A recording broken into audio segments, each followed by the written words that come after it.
من کاراگاه جکس هستم از واحد جنایی.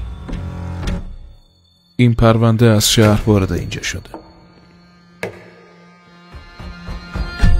این یه قاتل معمولی نیست و هر روز داره پرونده سنگین و سنگین تر میشه. این قاتل شبها پیداش میشه ولی روزها معلوم نیست کجاست.